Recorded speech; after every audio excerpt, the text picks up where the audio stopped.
الإنسان وهبه الله سبحانه وتعالى مشيئة الاستقامة. قيم نفسك وجاهدها. يقول الله سبحانه وتعالى: الذين جاهدوا فينا.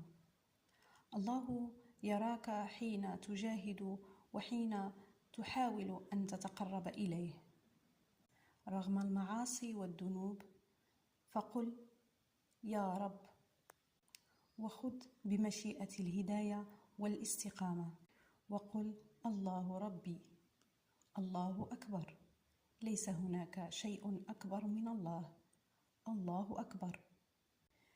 يقول الله سبحانه وتعالى: إن الذين قالوا ربنا الله ثم استقاموا تتنزل عليهم الملائكة ألا تخافوا ولا تحزنوا.